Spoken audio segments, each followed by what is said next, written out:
Buenas tardes, nosotros somos el grupo número 2, conformado por Ronald Zavala, Ashley Paniagua, Mayrini Rodríguez y Mía Sánchez, esta servidora. Les estaremos hablando sobre la escuela de Chicago, la influencia del arquitecto Sullivan y del arquitecto Frank Lloyd Wright. Para continuar con el tema, mi compañero Ronald. Bueno, buenas tardes. Ya me presentaron.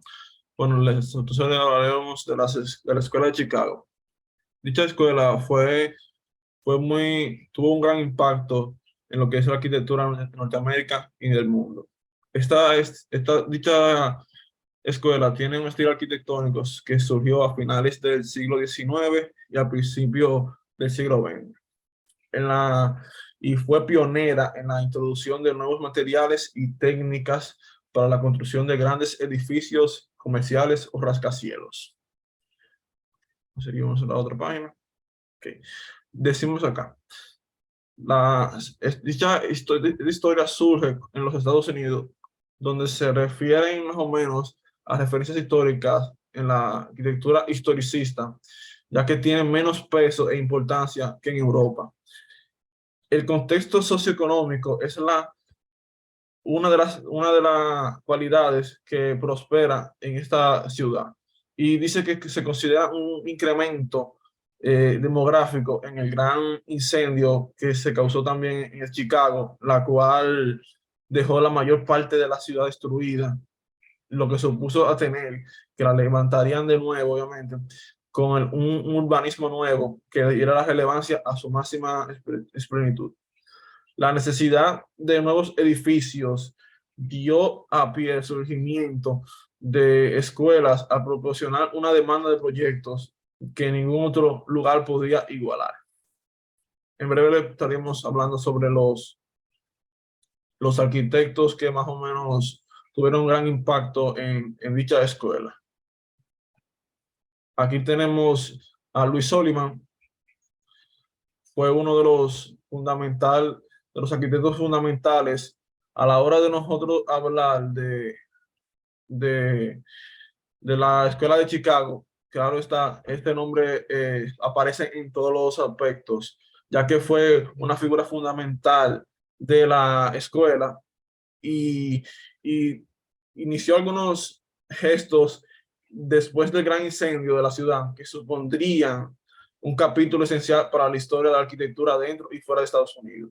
Y fue uno de los creadores de la célebre frase que se le dice: la forma sigue a la función, ya que entendía que en cualquier proyecto arquitectónico debía ser simple y funcional.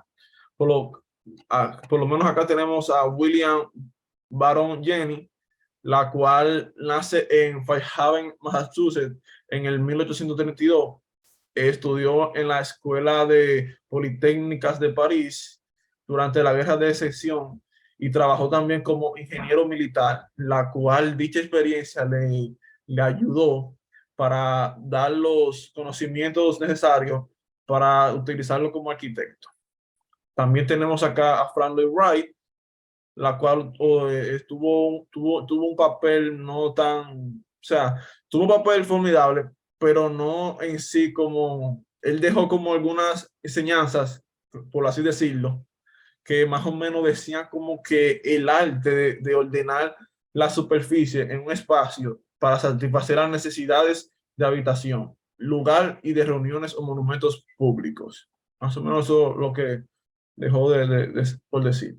También tenemos a Henry Hobson Richardson, la cual fue un arquitecto estadounidense del siglo XIX, cuyo trabajo tuvo significado e impacto en ciudades importantes de Estados Unidos, como Boston, Pittsburgh, Chicago, entre otras ciudades. Su aporte principal fue más o menos lo que es el diseño de diferentes tipos de rascacielos con la estructura interior de hierro bajo una atractiva fachada de mampostería. Seguimos. Tenemos aquí a Daniel Burnham, que más o menos inició en el 1906 y perdón, nació en 1906, si no me recuerdo exacto, y la cual estuvo encargado de preparar un plan de, o sea, de la ciudad que trazaba planes a futuro de la ciudad. O sea, fue el primer integrante, pues, o sea, fue el primero en integrar un plan para el crecimiento controlado de una de dicha ciudad de Estados Unidos y una consecuencia del City Beautiful Movement.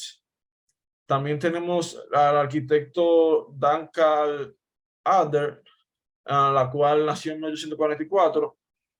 También es un ingeniero y tiene origen alemán. Si no, yo estuve leyendo unas partes que decía como que no terminó como la escuela, ¿tá? Y dice también que jugó un papel principal con lo que es Louis Sullivan, porque ya ellos, o sea, ellos comenzaron en 1881, que se asoció con Louis Sullivan, y ambos fundaron una de las asociaciones más prestigiosas e influentes de la arquitectura. Y su estilo dejó mucho de sentir en dicha escuela. Ok. También tenemos a William Wilbur Root, la cual desarrolló el sistema de balsa flotantes de vigas y de acero entrelazantes para crear como una base para edificios de altos que no hundirían el suelo. O sea, y también, o sea, para que sirvieran como refuerzo en suelos pantanosos de Chicago. Y también le dio uso como a ese dicho sistema y fue revolucionario para el edificio Montauk. Y por último, tenemos a William Holabird, la cual fue pionero en los rascacielos y con su compañero Martin Roche y forjó los primeros rascacielos de América y lanzó un estilo arquitectónico conocido como la Escuela de Chicago hoy en día. Estaremos ahora pasando a mi compañera para que siga con su diapositiva, la cual tengo un video de ella que no está ahora mismo presente, pero aquí está Además, se hablando. considera junto a Lee Baron Henry figura fundamental de la Escuela de Arquitectura de Chicago. Desde esto, tras el gran incendio de la ciudad en 1871, y supondría un capítulo esencial en la historia de la arquitectura, dentro y fuera de los Estados Unidos. En el último cuarto del siglo XIX, numerosos arquitectos emigraron a Chicago, atraídos por las nuevas condiciones de trabajo que ofrecía, por la posibilidad de realizar edificios innovadores y distintos. De esta ciudad no solo les atraía su refinamiento, sino su aspereza, que la hacía distinta al resto de las ciudades del este de Estados Unidos. A Sullivan le debemos la célebre frase de que la forma sigue a la función. Entendía que cualquier proyecto arquitectónico debía ser simple y funcional. En Chicago fundó allí la firma Adler y Sullivan. Adler era un ingeniero alemán que se ocupaba de la parte estructural, mientras que Sullivan se encargaba del diseño. Su primera gran obra fue el Auditorio, de 1887 al 89. En su proyecto previo, algo contradictorio con sus propios principios, pero vemos que el edificio está plagado de una decoración de estilo francés y presenta una estructura compleja. Cuando se construyó, Sullivan tenía 30 años y este fue considerado el edificio más alto de Chicago. Según la filosofía de Sullivan, el hombre forma parte de la naturaleza y la arquitectura brinda la oportunidad de relacionar esta con la creatividad humana. Los edificios pueden proyectarse como una extensión de la naturaleza. Lo vemos sobre todo en los modelos de decoración de interior. Lloyd Wright, que fue discípulo de Sullivan, llevó esas ideas a sus máximas consecuencias, insertando en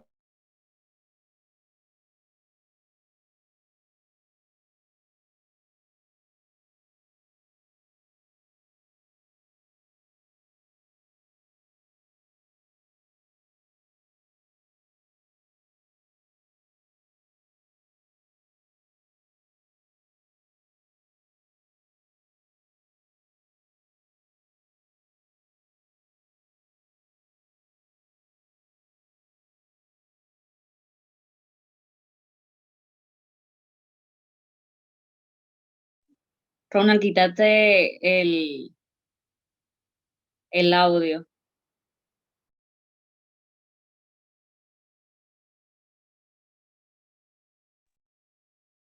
Y ahí, El edificio para que las calles no tuvieran una apariencia ¿se escucha? demasiado agobiante por la continuidad de edificios altos adosados unos a otros y que todos los pisos tuvieran luz natural directa. Nos encontramos ante un paso más en la evolución del edificio en altura. A este tipo de construcciones se les llamó a veces con hombros, como si la torre tuviera cabeza, o como si la torre tuviera la cabeza. Sullivan escribió, de hecho, un lúcido ensayo titulado El edificio en la altura, considerado como arte, en el que enumera los elementos que considera imprescindibles en una obra de arte de rascacielos. Eran tres. Eran base, piso de oficinas, siempre iguales y ático, en paralelo a las partes de una columna clásica, que son base, fuste y capitel. Bastantes edificios lo desarrollaría conforme a esta pauta, pero muchos han desaparecido. Ok. Siguen acá. Mi compañera. Bien, para continuar con el tema de mi compañera, yo les estaré hablando un poco de la extensión de de lo que de lo que ella estuvo hablando, que era sobre el arquitecto Louis Sullivan y su aporte a la escuela de Chicago. Bien, teoría arquitectónica estructural de Sullivan. Esta exponía que la estructura, la composición y la decoración parten de una sola idea, que es la funcionalista, que era la filosofía de este. Cómo la naturaleza integra al edificio de forma completa, tomando así a la perfección y la clasificación y forma de un volumen urbanístico que distinguía la arquitectura del mismo. Este destacó en su entonces en la Escuela de Chicago, diferenciándose de los demás exponentes arquitectónicos de la misma escuela. Este reproducía y decía que la forma arquitectónica estaba relacionada a lo que eran las estructuras de hierro y exponía que los imperativos económicos de una nueva arquitectura de forma comercial era la que debía de imponerse en ese entonces para obtener una arquitectura y volumetría que dieran a una forma más fluida. Los materiales que este utilizaba, por favor, continúe. A la otra diapositiva, Rona. Los materiales que este exponía era utilizar paredes de albañilería con diseños terracotas. Entrelazaba las hojas con combinaciones de formas geométricas. Este creía que el exterior de un edificio de oficina debería estar relacionado y reflejar la estructura del exterior de una oficina de forma integrada. Los ornamentos que utilizaba eran las formas orgánicas, como ya le conté anteriormente, y trataba de reflejar lo menos posible lo que era la arquitectura clásica o arcos oblicuos. Para continuar, le voy a estar hablando un poco de los planos de la corriente estructural de la Universidad de Chicago. Sullivan utilizaba de forma las paredes que la desplazaba en una función que en el exterior tuviera conectado con el interior, dando así una buena relación de la luz. Los edificios se convertían en un organigrama unitario que rompía con la continuación del espacio en el que estaba incluido. A la siguiente diapositiva, por favor. Para concluir con el tema de Sullivan, vamos a hablar de la trascendencia que tuvo este. Él construyó lo que era a la arquitectura norteamericana de forma moderna, ya que utilizaba materiales poco convencionales y que hicieron de la Escuela de Chicago lo que es hoy en día, que es una exponente de la arquitectura moderna. A este se le puede considerar como el padre de la arquitectura americana por aportar con lo que era la funcionalidad, la claridad de las estructuras y también por influir en lo que son los ornamentos que daban fluidez a la arquitectura. Para continuar con el tema, ahora vamos a pasar con mi compañera Ashley. Les estaré hablando sobre las influencias de Frank Lloyd Wright. Frank Lloyd Wright ayudó a iniciar el concepto de arquitectura orgánica con interiores en armonía equilibrada. En esta filosofía, una casa podría compararse con un organismo vivo con todas las partes relacionadas con el todo, haciendo que la forma y la función estén totalmente entrelazadas. Puede pasar la diapositiva. Frank Lloyd Wright pertenece a una generación, en cierto sentido, de la palabra sacrificada. Cuando empezó a construir, todo parecía prometerle un éxito comercial. Erigió más casas él durante el primer periodo de su carrera que cualquiera de sus predecesores europeos, pero construyó solamente para una clientela privada. Esto se debe a que Wright comenzó a trabajar en el preciso momento en que la arquitectura americana se hallaba minada por las más peligrosas reacciones aparecidas desde los tiempos de su origen. La moda clasista y gótica, que en aquellos años desbarató los fundamentos de la arquitectura americana, no tenían naturalmente nada de común con la tradicional. Aquella no presentaba más que el hecho de proporcionar un sostén artificial a individuos de escasa sensibilidad emotiva. Durante el predominio de las imitaciones clásicas y góticas, que fue cada vez más potente entre los años de 1910 y 1925, Wright y Sullivan tuvieron que vivir casi como si fueran expatriados de su propio país. En este periodo, Wright y Sullivan se convirtieron ante los ojos de sus contemporáneos como los campeones de una causa perdida, pero en realidad no fueron ellos quienes perdieron, fue el país y no Wright, quien salió derrotado y tuvo luego que rectificar. La base de la obra de Wright es un robusto trípode, la tradición americana, su tendencia al orgánico y su capacidad para hallar un lenguaje artístico adecuado a su propio tiempo. Cuando en 1910 apareció en Berlín la publicación definida de su arquitectura, aquel cambio se había operado ya. A los 40 años, Wright había realizado una obra lo suficientemente grande e influyente para que su lugar en la historia quedara asegurado. Después de 1910, las mejores inteligencias de Europa comenzaron a comprender lo que Wright había realizado en América. Un hombre destacado, llamado Berlage, dio a conocer la obra de Wright extensamente en Europa a través de sus exposiciones y conferencias. Con su autoridad moral, Berlage proporcionó a la sucesiva generación holandesa un estímulo para llevar a cabo su propio desarrollo. Los holandeses eran los mejores preparados para aprovecharse de este impulso. En las primeras obras de algunos arquitectos holandeses y también en varios proyectos de J.J.O., fue sin duda el estímulo que encontraron en la obra de Wright lo que les ayudó a allanar el camino para llegar a realizar algo verdaderamente propio. Pero sería absolutamente superficial e ilusorio pretender demostrar la influencia específica que sobre ellos ejerció, valiéndose de grabados y modelos, en que aparecían ciertos proyectos similares, porque han sido otros elementos de la arquitectura europea los que formaron su particular carácter, no la real influencia de Wright, su gran y educadora influencia. No puede darse a conocer en unas pocas fotografías. Su verdadera influencia es de las obras, es de sus métodos e ideas, tal como lo reflejan sus obras. Hemos concluido hasta aquí nuestra exposición. Muchas gracias. Gracias, espero que le guste.